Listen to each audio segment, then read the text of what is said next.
What is going on, comic fam? It's your boy, the Bearded Comic Bro, and I am joined by comic creator Elisa Wikey. Welcome to the show. Thank you so much for having me. I am thrilled to have you on the show.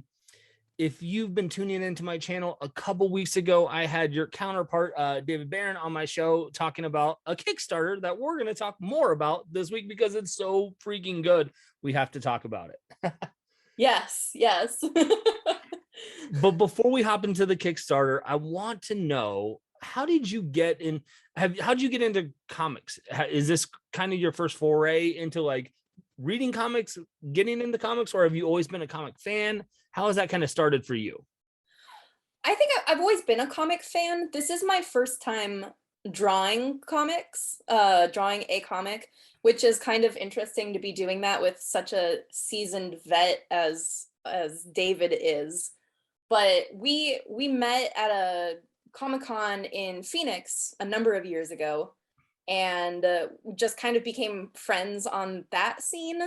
And his work tends to be a lot darker than what we're putting out with this Kickstarter right now. Right. But he's always just like told me, he's like, I want to do something with you. I don't know what it is. And he and his son Michael came up with this great idea, and he immediately called me. I think they were talking about it over dinner or something, and he immediately called me and was like, Elisa, I have the project. Finally, I have the project and we're going to work on it together. And I'm like, all right, I'm down, because his enthusiasm is infectious, to say the least. So it's been really exciting to get to do that. I'm not a total stranger to sequential art. I actually have a degree in children's book illustration, of all things. Oh, wow. Awesome. But I've never drawn a kid's book either. So but it's been a delight. It's so nice to see the book coming to life. There's 2 more books already planned too that we've been working on, so that's really cool. I have been reading comics for a long time. It's kind of hard not to read them when you surround yourself with them, and I have a lot Right. of friends that have been doing a lot of comics for a long time too. So it's nice to not just hang out at the edge of the pool anymore. I'm actually getting into like the shallow end. Right. Well, you said you and David met at a Comic-Con, so like you naturally if you're at a con, you're gonna be exposed to comics and be around it and start to Exactly, meet with people like that. exactly. And it was funny because I was going to Comic Cons a lot, but I was selling work that wasn't comic books, obviously. Just since I have that illustration background, so I was making my own prints and like, seeing where that world kind of took me. And it was a nice reason to travel too, to just be like, oh well, I'm gonna drive out of state and work. So Right.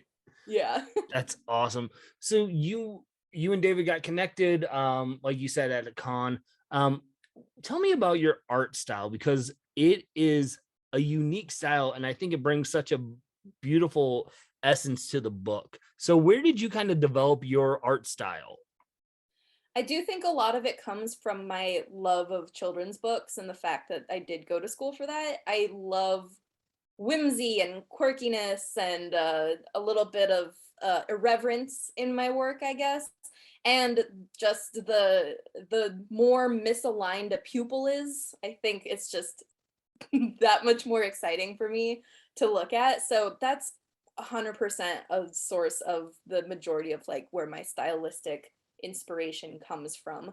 But it, like I said, I mean, I went to school for children's book illustration. I've never illustrated a kid's book before this one, because this one really is like perfect for young adults, children at heart.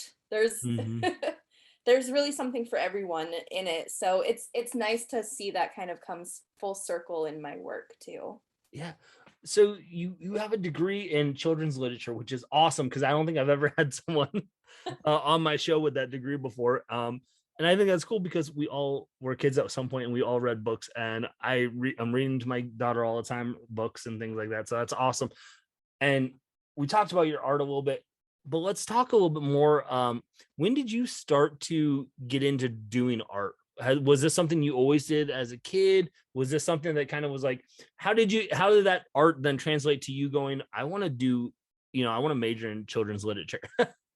Yeah, of all things. I did a lot of stuff as a kid, but drawing has definitely always been there. I'm just definitely the cliche of I've been drawing my entire life. Mm, But I think that the difference is that I was really lucky in that I had people that were willing to encourage me no matter how bad my drawing was. And I think that's one of the most important things is like at a certain point, you either keep practicing because people say, oh, you're really good at that, or you kind of move on to things like math or science, which very important. And I was okay at those in school, but man, I did not like them. mm. So I very much preferred something where there is no right answer. There's just the answer you like the best. And I feel like that's 100% what art is. So when I was in high school, I got through some higher level math classes, just enough so that I could graduate without having to take more. And my guidance counselor was like, you should take more math. And I'm like, no, I think I'm gonna go to art school. And I can still feel that cringe all these years later, but I stuck with it. So joke's on them. Gotcha. Well, I think how you described art was so beautiful. Where you're like, I don't want to have the right answer. I just want like what works for me. I know I'm paraphrasing, but like I think Yeah. that's such a beautiful thing. Like, all the time as reviewers of comic books, and we have people on our show. It's like, not every piece of art is for everybody, but it doesn't mean it's bad art or anything like that. And that's what I love about that mindset is what clicks for you. And that's kind of what I always like to say too. I'm like, this art wasn't for me, but that's okay because it's probably for someone else. And I think that's a beautiful way to look at that for sure. Exactly. And you know what? There's so many people in the world that, I mean, the hardest thing isn't that making art that people like, because the people like it. It's just finding those people. And I think that's something really cool about Mm. Kickstarter is it opens up a whole another way to get those eyes on your project because people don't know that they like it until they see it. That's always the thing. You've got to learn about it. It's like one of the only ways that ignorance is not bliss is is there's so much great content in the world, and it's just where do you find it? The internet is a blessing and a curse. Right. Well, I mean, it's true because we get so caught up in our bubbles. Like, as I am doing YouTube videos and stuff, I'm finding YouTube creators who do the same content that I do, like that I've, and haven't discovered in 2 years, and they've got like thousands of subscribers. And I'm like, how do I not know your stuff? Like, it's such a vast thing. So it is trying to find, the people who like your style, your art, your whatever, your videos, your writing. It's a beautiful thing. It's a Yeah. frustrating thing sometimes. Yeah. Well, that's why I really think, especially in a creative field, there is no such thing as success per se, but there is giving up last. Man, you're bringing out all the nuggets of gold here, right? This is fantastic. So I've beat around the bush enough. We've talked about your art a little bit. I got to get into the Kickstarter. I've got to get into the Cobblestone Chronicles, Michael versus the babysitter. Wow. Again, I got to read this issue and I absolutely loved it. Everything you said about it when you were introing it about it's for a kid, it's for a young adult, it's at a kid at heart. Like I'm sitting there reading it. I can see myself as a kid. I can see my kids as a kid. I can see other people I know in different roles. So if someone missed my interview with David and they don't know what the Cobblestone Chronicles is about, what's the pitch for Cobblestone Chronicles? Cobblestone Chronicles is a delightful romp through your childhood where you believed that you could beat the bad guys and you actually can try and beat the bad guys. So I think that is the biggest delight of it is in a world where, a lot of bad things can happen in Cobblestone, those things get righted. Mm. And in a fun way, and in a way that I think that, like, while maybe some people will think that they see certain twists coming, I think that David has done a delightful job in like making you think one thing will happen, and then something just a little bit different happens, and you're like, that was really good. Yeah. Oh, absolutely. So when you got the call that David, because you had said you met David earlier at cons, he liked your stuff. You guys got to when he's like, I have a project for you that I want to work on with you. And he starts sharing the project with you. Where was your mind going with like instantly were you like trying to figure out what you wanted to draw, what the characters were going to look like, or were you like how did that process go from you of saying David going, hey, here's what I want to kind of start to work on, to you then taking that to paper? So well, again, it was just a random call one night. I'm like, oh, David's calling me. I wonder what that's about. And he's like, Elisa, I have the project. And I'm like, all right, go. What is this? What's happening? And so he runs through it. And I'm like, as he's saying things, he's hitting on points that he really enjoyed that he had written. And I'm like, yeah, no, I can see that. And we sort of immediately started going back and forth on like, oh, well, if that happens, then this could happen. And what if this looked like this? He had some very clear ideas of things that he wanted, but then he was like, so this is what I want, put some stuff together. So I did a bunch of character sketches. We were texting back and forth, really bouncing ideas off of each other. And to his credit, like I said, this is my first foray into actually drawing. I mean, like the book is done, the book is drawn. So to his credit, he was very helpful in like sending me examples of technical stuff like the files and so it really was a collaboration and just like a lot of discussion and a lot of me like scribbling things and throwing ideas out and I think the lovely thing about any sort of story where there's pictures and words together Mm. is the words on their own definitely drive the story, but then the pictures exist on their own too. And so it's almost like two different stories happening at the same time that end up in the same place, where it's like the things that can happen in the pictures that aren't written in the words. And it's just like, it really, you need both of them. You need both to really pull it together into a tale, and we did. We Yeah. did do that.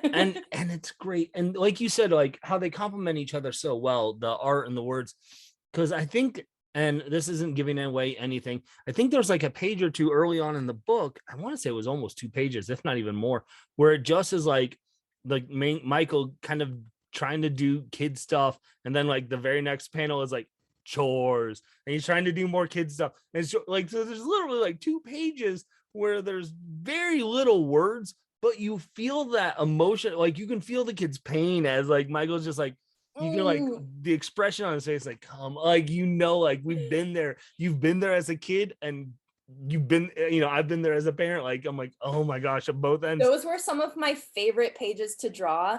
And those were fun too, because David's notes were like, here's like a list of some ideas, but there's a lot of panels to fill. And I didn't give you enough ideas to fill these panels. So start coming up with stuff that you had to do too. So I'm like, all right, I can come up with some stuff. So that was really a delight too, where it's like, it really, again, there was just a lot of trust Mm. involved between the two of us. Trust that his words would flow across the pages, which of course they would, because he's a seasoned professional. And then also trust that like in the moments where he didn't have specific instructions, that I would be inspired enough to come up with something to move the story along where there weren't words there. So yeah, I don't want to give anything away either, Right. but those are really good pages. So good. And gang, I'm telling you what, I told you 2 weeks ago in my interview, you've got to go support this Kickstarter. I'm telling you again, it is fun through and through. And so you said this is kind of your first foray into comics, as in like progressional, storytelling, and so this is obviously then I'm assuming your first Kickstarter of any. Yes. Yeah, So David and I are both Kickstarter noobs, and so it's been a lot of hard work, and it's really exciting to, see it come to fruition. And it's nerve-wracking to be partway through it, but it's also really exciting to see the end and like hopefully get to share it with even more people than we thought and hoped that we'd get to share it with. So it's yeah, it's a lot of sleepless nights. Right. Well, your guys' book came recommended to me by a good friend of mine, Rylan Grant, who is a Kickstarter guru with all his comics. So Yes, he's been giving so much great guidance, especially before it even launched. He was so great on the guidance, and David and I got to talk with him on his podcast a little while ago too. So that was really exciting. He's a great guy, real yeah. nice. Yeah, he's been on the show multiple times, but yeah, it's I have to go back and watch that episode. I'm assuming you were on the writer's block, I think is what they call it, with Yeah. him and David. Yes. Yeah, that's a great podcast, which gang, you all should watch that too as well. But not talking about that right now. We're talking about Cobblestone Chronicles. So you've said this book is already complete. You get now. I believe you said you have 2 more in the works, or that you're working on, you're thinking of, you're planning. So David has the whole world of Cobblestone just expanded the instant that he started writing Michael versus the Babysitters. So I'm already working on book 2. That script was already written, and David's been like really excited about that. So that's, from start to finish, the first book took, I want to say, 5 months. Okay. Which is a pretty good clip. So now that we're already into book 2, there's nothing that's going to stop us from putting it out too. So it's probably going to be sometime early 2022 that's going to be ready to go. And then, yeah, there's already a book 3 in the works, and it just gets better and better. Like I think each story will stand alone, but I definitely think it's going to be what you would hope a trilogy would be, where it really expands upon itself and builds and gets wilder and wilder. I mean, book 2 alone is just, I'm really excited about that too. So it's even more important that a lot of people get excited and go support book 1, because they're going to want to be caught up by the time book 2 comes out. Yeah. Now, I have a little spoiler that I was told to ask you. Okay. And I was told that there is a rumor that the whole art was recorded of being done for this book.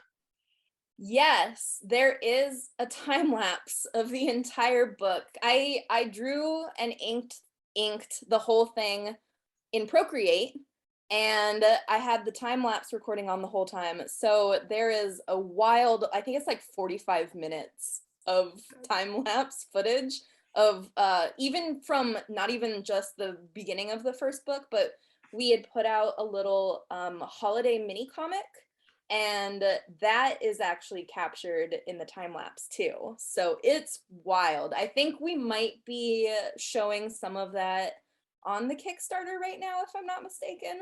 Yeah. But there's so much good stuff on there. So like much.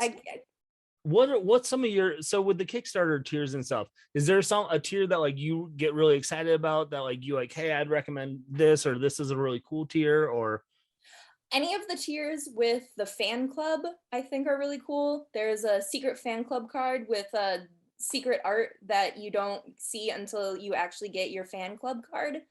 And you get a lot of cool stuff shipped to you throughout the next year. So wow. I think those are really exciting. And there's also some really great retailer tiers, especially ones for like exclusive covers. So I'm excited to see how many of those get snatched up, because I'm going to have a lot of covers to draw, I hope. Right? Well, and so you said there's a fan club one that like they get stuff like kind of being a part of a fan club sent throughout the year then. Yeah, and I've been designing a lot of other like special merch that I think people would be really excited, that totally obviously ties in with the book. And in my own time, have designed a lot of different products. So I have a lot of big ideas for what we could be sending with that That's fan club too. that's awesome, because that just like takes me back to like the Christmas Story, like with the decoder ring, or Yes, it's being very in the much Burger like you're King in the Kids back of the Club when I was a comic book and kid. you have to clip out the coupon to get your Oh, X-ray glasses. yes. Yes. I mean, what kid, like, you're hitting on all the nostalgia feels here, like, which is fantastic. And it's so stinking good. And what's great about Kickstarter is if you guys are watching this and you already pledged at a different tier and you're hearing some of these others, you're like, oh, I want to maybe bump up my tier. Kickstarter will let you do it, gang. Yes.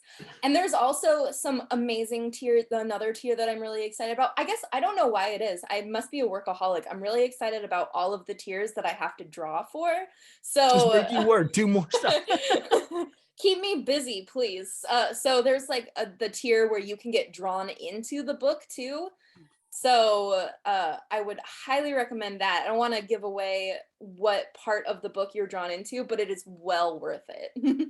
Ooh, I'm excited now. I'm gonna want to look back like, ooh, which one? Well, thank you so much for taking some time. Before I let you go, though, I want to talk about. I know you have a website that has a lot of your art on it and things like that. What's the best place though for people to kind of follow along with what you're doing and staying connected with what you're creating?